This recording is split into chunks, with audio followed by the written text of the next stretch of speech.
Hello दोस्तों, आइए चलते हैं बिहार सुबह की ताज़ा खबरों की ओर। लेकिन उससे पहले अगर आपने अभी तक इस चैनल को सब्सक्राइब नहीं किया तो कर लें, जिससे कि आपको बिहार सुबह की ताज़ा खबर रोजाना मिलती रहे। पहली और बड़ी खबर, पटना में दहेज के लिए विवाहिता की हत्या। पटना के दुल्हन बाजार में दहेज के लिए ससुराल वालों ने एक विवाहिता की अहले सुबह गला घोंटकर हत्या कर डाली। पुलिस ने त्वरित कार्रवाई करते हुए विवाहिता के पति को हिरासत में लेकर पूछताछ कर रही है। घटना के बाद पूरे गाँव में सनसनी फैल गई है। पुलिस ने महिला के शव को पोस्टमार्टम के लिए पटना एम्स भेज दिया है। लड़की के भाई ने आरोप लगाया कि दहेज के लिए उनकी बहन को ससुराल वालों ने मोबाइल चार्जर से गला घोंटकर हत्या के बाद शव को आत्महत्या का रूप दिया गया। अगली खबर, आदर्श आचार संहिता मामले में लालू यादव हुए बरी। 2015 में जाति सूचक टिप्पणी करने का लगा था आरोप। राजद सुप्रीमो ने जज अस्मिता राज को किया धन्यवाद।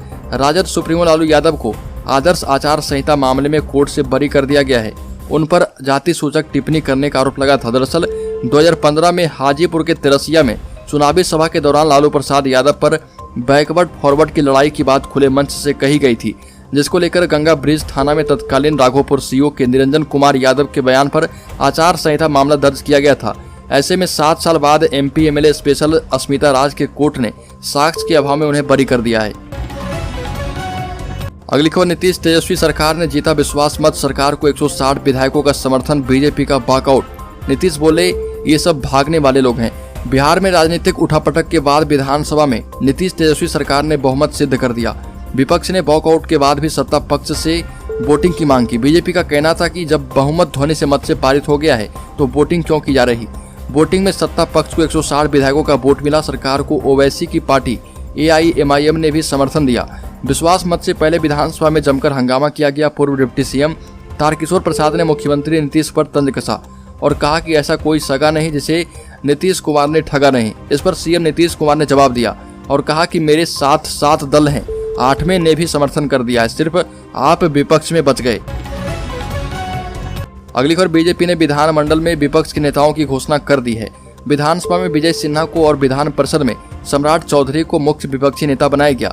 इनके माध्यम से पार्टी ने न केवल जातीय समीकरण को साधा है, बल्कि सत्ता पक्ष को भी स्पष्ट संदेश दिया कि वो सड़क से सदन तक सरकार को घेरेंगे।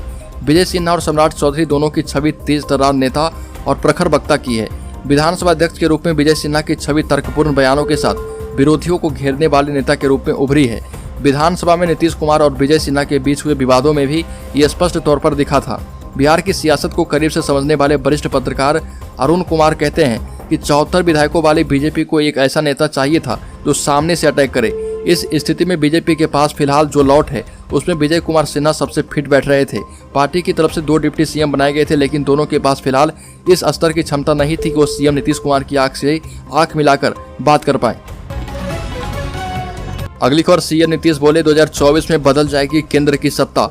विपक्षी दलों से की बड़ी अपील। मुख्यमंत्री नीतीश कुमार ने देश के विपक्षी दलों का आह्वान किया कि सब एक मंच पर आ जाएं और 2024 के लोकसभा चुनाव में केंद्र की सत्ता से नरेंद्र मोदी को बदल दें।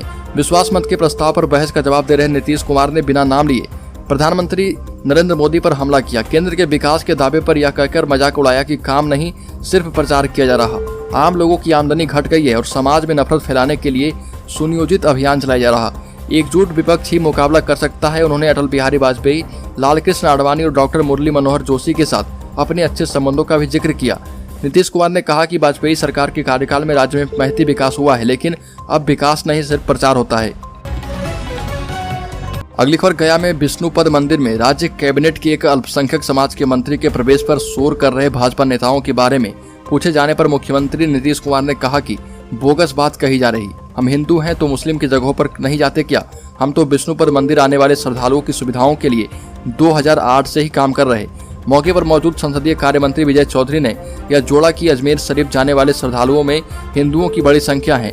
वहीं भवन निर्माण मंत्री अशोक चौधरी ने कहा कि जब शाहनवाज हुसैन गया जिले के प्रभारी मंत्री थे तब वो खुद विष्णुपद मंदिर जा चुके हैं। इसकी तस्वीर भी है। किसी को रुकावट है क्या कहीं जाने से? इस तरह की जो बातें होती है वो बकवास होती है। अगली खबर, भारत नेपाल की सीमा पर अब नहीं होगा खेला। बिहार पुलिस ने शुरू की विशेष तैयारी। पुलिस मुख्यालय ने राज्य से सटे भारत नेपाल सीमा पर सख्ती बढ़ाने का निर्देश दिया। यह अंतर्राष्ट्रीय सीमा काफी संवेदनशील है। भारत नेपाल के बीच आवागमन की सुविधा सहज होने के कारण इसका फायदा तस्कर और अपराधी भी खूब उठाते हैं। इस दिशा में सीमावर्ती जिलों में नए थाने भी खोले जा सकते हैं। पुलिस मुख्यालय ने अतिरिक्त थाना या OP स्थापित किए जाने को लेकर प्रस्ताव मांगा। पुलिस मुख्यालय में डीजीपी एसके सिंघल की अध्यक्षता में विधि व्यवस्था को लेकर हुई बैठक में पुलिस अधिकारियों को इससे जुड़ा निर्देश दिया गया। अगली खबर, बिहार में सीबीआई रेड से पहले ही लीक हो गई सूचना। आरजेडी के नेता ने ट्वीट कर किया था अलर्ट। बिहार में फ्लोर टेस्ट से पहले ही राजद के 6 नेताओं के ठिकानों पर सीबीआई की रेड से राजनीतिक गलियारे में हड़कंप मच गया है। लालू परिवार के करीबी और पूर्व मुख्यमंत्री राबड़ी देवी के मुंहबोले भाई एवं राजद एमएलसी सुनील सिंह की आवाज पर सीबीआई ने सबसे पहले दबिश दी। धीरे धीरे अबू दोजाना, सुभाष यादव, अशफाक आलम, फैयाज अहमद और पूर्व एमएलसी सुबोध राय के ठिकानों पर सीबीआई छापेमारी करने पहुंच गई। लेकिन सीबीआई की टीम पटना पहुंच चुकी है और वो कार्रवाई कर सकती है। इसकी खबर राजद के बड़े नेताओं को रात में ही लग गई थी। बाकायदा ट्वीट कर राजद नेता के द्वारा इसकी जानकारी भी दी गई थी। अगली खबर, बाजरा और केला से बदल सकती है बिहार की तस्वीर। 2 करोड़ रुपए तक मदद को तैयार है सरकार।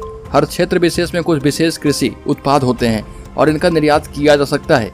मखाना के बाद बिहार में बाजरा और केला अगले सुपर फूड हैं। Agricultural and processed food products export development authority APEDA के सहायक महाप्रबंधक डॉक्टर सीवी सिंह ने होटल पनास में ये बातें कही। इस कॉन्क्लेव में ओडीओपी उत्पादों के निर्यात बाजार की पहचान, इस क्षेत्र में उपलब्ध वित्त, वैल्यू एडिशन और आय पर विमर्श किया गया। अगली खबर, तेजस्वी यादव ने गुरुग्राम मॉल पर दिया बड़ा बयान। कहा कि मेरा नहीं है मॉल, बीजेपी के सांसद नहीं तो किया था उद्घाटन। आरजेडी नेताओं के ठिकानों पर सीबीआई के छापेमारी को लेकर बिहार विधानसभा में डिप्टी सीएम और आरजेडी नेता बीजेपी पर जमकर बरसे। विश्वास मत प्रस्ताव पर बहस के दौरान तेजस्वी यादव ने भाषण देते हुए गुरुग्राम में उनके मॉल पर छापा पड़ने की खबर को सिरे से खारिज करते हुए कहा कि गोदी मीडिया में खबर चल रही है कि गुरुग्राम सेक्टर 71 में स्थित मेरे मॉल में सीबीआई की रेड पड़ी है। दुर्भाग्य है जो मेरा नहीं है उसमें भी जबरन मेरा नाम लिया जाता है। तेजस्वी यादव ने कहा कि मॉल का नाम अर्बन क्यूब है। कंपनी और मॉल का डिटेल निकालिए। कंपनी के डायरेक्टर भिवानी के हैं। यही नहीं, मुझे पता चला है कि मॉल का शुभारंभ भी एक बीजेपी सांसद के द्वारा किया गया था। तेजस्वी यादव ने कहा कि भाजपा के साथ हाथ मिलाइए तो हरिश्चंद्र, नहीं तो भ्रष्टाचारी बन जाते हैं। अगली खबर, सुपौल में पति पत्नी की निर्मम हत्या। दुकान में सोए थे दंपति, अपराधियों ने सिर पर वार कर दोनों को मार डाला। सुपौल जिले के सदर थाना क्षेत्र के पिपरा खुर्द वार्ड 5 में अज्ञात लोगों ने एक पति पत्नी की निर्मम हत्या कर दी। घटना का खुलासा तब हुआ जब अगले दिन मृतक के पुत्र अपने माता पिता को जगाने पहुंचे। बताया जा रहा है कि पति पत्नी अपने चाय एवं नाश्ते की दुकान में सोए हुए थे। इसी दौरान देर रात किसी ने लोहे की रॉड से दोनों के सिर पर वार कर दिया और घटना में दोनों की मौत हो गई। जानकारी के मुताबिक पिपरा खुर्द वार्ड 5 निवासी सोनेलाल कामत एवं उनकी पत्नी फूल कुमारी देवी पिपरा खुर्द चौक पर चाय एवं नाश्ते की दुकान चलाती थी। घटना को लेकर मृतक के पुत्र पिंटू कामत ने बताया कि घर से कुछ दूरी पर चाय नाश्ता एवं किराना का दुकान है। उनके माता पिता ही दुकान चलाते थे और दोनों रोज रात में वहीं सो जाते थे और फिर अपराधियों ने इसी का फायदा उठाया और दोनों की हत्या कर दी। अगली खबर, कांग्रेस पार्टी का यूट्यूब चैनल डिलीट किया गया। पार्टी ने खुद इसकी जानकारी सोशल मीडिया पर दी। कांग्रेस की तरफ से कहा गया कि हमारा YouTube channel Indian national Congress delete हो गया है। हम इसे रिस्टोर करने की कोशिश कर रहे हैं। यूट्यूब गूगल की टीम से बातचीत भी जारी है। जांच की जा रही है कि यह कैसे हुआ। पार्टी के मुताबिक अकाउंट डिलीट होने के पीछे इस बात की जांच की जा रही है कि इसके पीछे कोई तकनीकी गड़बड़ी और कोई हैकिंग तो नहीं है। बताया जा रहा है कि पार्टी ने अपने चैनल को फिर से रिस्टोर करने की मांग की है। इसके लिए कांग्रेस ने यूट्यूब और गूगल दोनों से संपर्क किया। कांग्रेस का यूट्यूब अकाउंट ऐसे समय में डिलीट हुआ है जब पार्टी अगले महीने 7 सितंबर से भारत जोड़ो अभियान शुरू करने जा रही है। अगली खबर, देश में ISIS अलकायदा ने नेटवर्क बनाया। आतंकी हर बार बातचीत के लिए नया ऐप डेवलप करते हैं, उसके बाद ऐप डिलीट कर देते हैं। NIA को देश में आतंक के एक नए हाईटेक नेटवर्क का पता चला।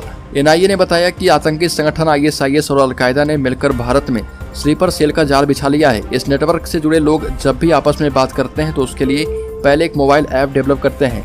बातचीत खत्म होते इस ऐप को डिलीट कर दिया जाता है, इसलिए उन्हें ट्रेस करना बड़ी चुनौती बन गई है।